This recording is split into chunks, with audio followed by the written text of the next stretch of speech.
राजवीर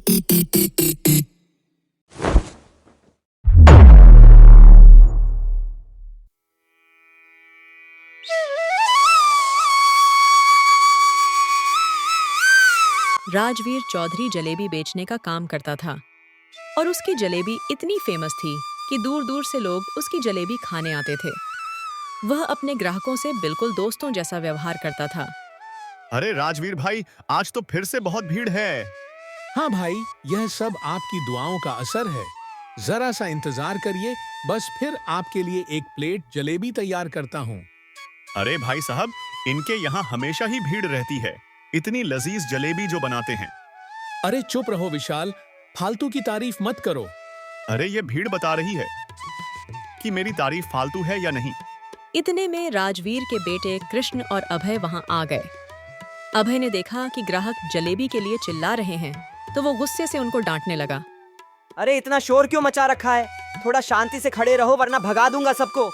अभय बेटा, ग्राहकों के बिना हमारा काम नहीं चलेगा। याद रखो, ग्राहक भगवान होते हैं। हमें उनके साथ आदर और धैर्य से पेश आना चाहिए। हाँ छोटे, थोड़ा शांत रहना सीख। अच्छा ठीक है। उस समय तो अभय ने सिर झुकाकर राजवीर की बात मान ली, लेकिन उसकी यही आदत थी कि वह किसी से तमीज से बात नहीं करता था।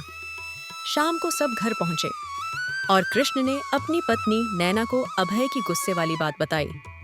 अरे अभय, इतना गुस्सा क्यों दिखाते हो? तुम्हें देखकर तो लगता है तुम्हारे भीतर कोई शेर बैठा है। अरे भाभी, मैं तो बस शांति बनाए रखने की कोशिश कर रहा था। अभय, तुम्हारी शांति बनाए रखने की कोशिश से तो मुझे डर लगता है। ऐसा ना हो कि कल को तुम सबको भगाकर खुद ही जलेबी खाने लगो। कृष्ण की बात सुनकर सब हंस पड़े। पिताजी, आपने कभी सोचा है कि अगर अभय ठेला संभालेगा तो सब ग्राहक भाग जाएंगे? हम सबको नया बिजनेस सोचना पड़ेगा। अरे बेटा, तुम भी ना, अभय को थोड़ा समय दो, वह भी सीख जाएगा। अचानक इसी हंसी मजाक के माहौल के बीच राजवीर की तबीयत बिगड़ने लगी। उसका चेहरा पीला पड़ गया। कृष्ण और अभय ने उसे सहारा दिया। पिताजी, क्या हुआ? आप ठीक तो हो ना? बेटा, अचानक से दिल में दर्द हो रहा है। अरे भाई, हमें डॉक्टर को बुलाना चाहिए। पिताजी पानी पी लीजिए, हम डॉक्टर को बुलाते हैं। कृष्ण ने फौरन डॉक्टर को बुलाया। थोड़ी ही देर में डॉक्टर वहां पहुंच गया। डॉक्टर ने राजवीर की जांच की और बताया, राजवीर जी, आपको मिनी हार्ट अटैक आया है। आपको तुरंत अस्पताल में भर्ती होना पड़ेगा। नहीं डॉक्टर साहब, मैं अस्पताल नहीं जाऊंगा। मुझे अपने घर पर ही आराम करने दीजिए। ऐसे छोटे मोटे अटैक मेरा कुछ नहीं बिगाड़ सकते। पिताजी, डॉक्टर की बात मानिए ना। बेटा, मैं ठीक हूँ, मुझे बस थोड़ा आराम चाहिए। उसी रात राजवीर ने कृष्ण और अभय को अपने पास बुलाया। उसकी तबीयत अब भी खराब थी, लेकिन उसने हिम्मत जुटाकर एक महत्वपूर्ण बात बताई। बेटा, अब मेरे बाद इस काम को तुम दोनों को ही संभालना है। मेरी एक आखिरी इच्छा है कि मेरी जलेबी की खास रेसिपी तुम्हारे हाथों में ही रहे। पिताजी, आप ऐसा क्यों कह रहे हैं? आपको कुछ नहीं होगा। बेटा, मेरी भी बात सुनो। मेरे जाने के बाद मेरी अलमारी से जलेबी की वह खास रेसिपी निकाल लेना और इस काम को आगे बढ़ाना। मेरा नाम और काम कभी खत्म नहीं होना चाहिए। पिताजी, ऐसा मत कहिए ना, हम सब आपके साथ हैं। अगली सुबह जब सब जागे तो देखा कि राजवीर का देहांत हो चुका है। वह शांति से इस दुनिया को अलविदा कह चुका था। पिताजी, आप हमें छोड़कर क्यों चले गए? राजवीर का अंतिम संस्कार किया गया। उसके परिवार के साथ साथ उसके ग्राहक भी बहुत दुखी थे और उसी वजह से उसके अंतिम संस्कार में बहुत भीड़ इकट्ठा हो गई थी। फिर अंतिम संस्कार के बाद कृष्ण ने अपने पिता की आखिरी इच्छा पूरी करने का फैसला किया। छोटे, अब हमें पिताजी की रेसिपी निकालनी चाहिए। यह उनका सपना था कि हम इस काम को आगे बढ़ाएं। कृष्ण ने अलमारी खोली, लेकिन ये क्या? अलमारी तो खाली पड़ी थी। ये देखकर कृष्ण हैरान रह गया। भैया, मैंने पहले ही वो रेसिपी निकाल ली थी। अब मैं इस बिजनेस को अकेले संभालूंगा। मुझे नहीं लगता कि हमें इस काम को साथ में करना चाहिए।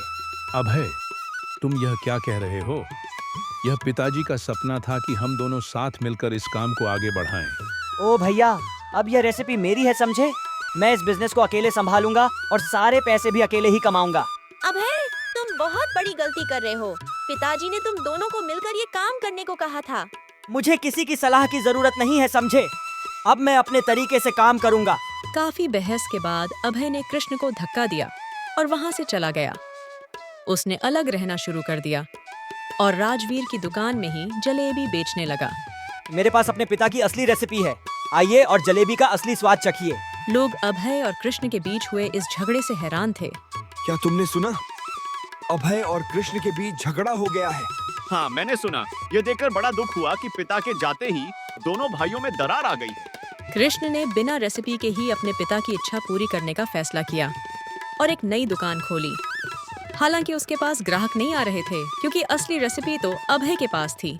पिताजी, मैं आपकी आखिरी इच्छा पूरी करने की कोशिश कर रहा हूँ, लेकिन ग्राहक नहीं आ रहे। मैं क्या करूँ? कृष्ण, मुझे तुम्हारे हालातों का दुख है, पर मैं कह सकता हूँ कि आज तुम्हारे पिताजी होते तो तुम पर गर्व करते। विशाल चाचा, क्या आप अभय से बात कर सकते हैं? उसे समझाइए कि हम दोनों को साथ में काम करना चाहिए। ठीक है बेटा, मैं उससे बात करूंगा। विशाल ने अभय से बात की, लेकिन अभय मानने को तैयार नहीं था। अभय, कृष्ण के साथ मिलकर काम करो, ये तुम्हारे पिताजी की इच्छा थी। अरे फालतू ज्ञान मत दो चाचा, समझ रहे हो? जाओ यहाँ से, काम के समय दिमाग मत खाओ। अब अभय की दुकान पर भीड़ तो थी, लेकिन उसका व्यवहार बद से बदतर होता जा रहा था। अरे भाई साहब, थोड़ी रबड़ी और डाल दीजिए। एक प्लेट में पूरी दुकान दे दूं? खाने आए हो तो चुपचाप खाओ, वरना दफा हो जाओ। ग्राहक परेशान होकर कृष्ण की दुकान पर पहुंचने लगे। भाई, सुना है तुम्हारे यहाँ भी जलेबी मिलती है? हाँ बिल्कुल, आइए बैठिए।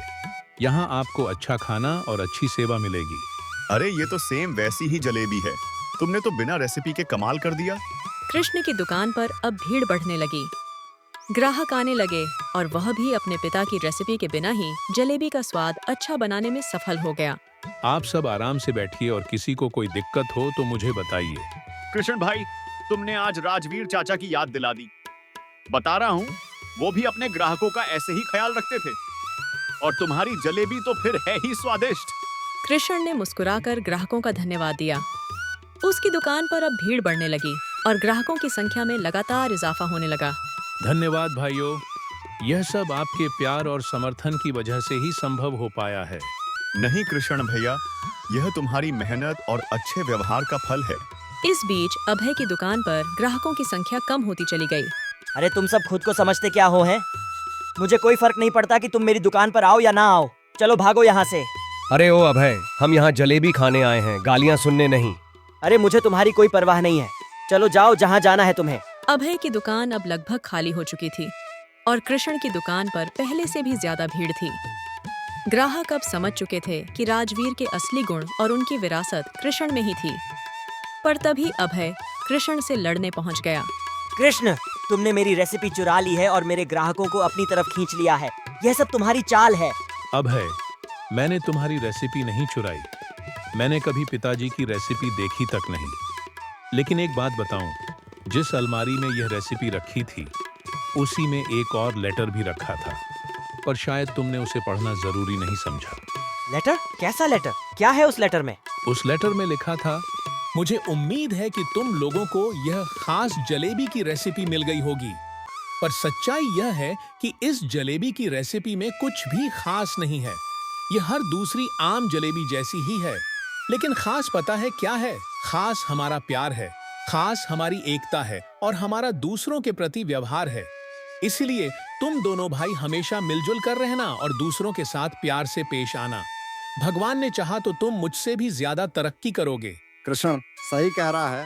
राजवीर हमेशा हमसे प्यार से पेश आता था और हमें अपनों जैसा मानता था। हाँ अभय, तुम्हारे पिताजी की असली रेसिपी प्यार और सम्मान थी। हे भगवान, अगर पिताजी मुझे कहीं से देख पा रहे होंगे तो वह कितना निराश होंगे। भैया, मुझे माफ कर दो, मैं अपनी गलती मानता हूँ। अब मैं समझ गया हूँ कि पिताजी की असली रेसिपी क्या थी। चलो अब हम मिलकर इस काम को आगे बढ़ाते हैं। कृष्ण ने अभय को गले लगा लिया और दोनों भाइयों ने मिलकर काम करने का वादा किया। लोगों ने यह देखकर खुशी जाहिर की और अब कृष्ण और अभय की दुकान फिर से ग्राहकों से भरी रहने लगी।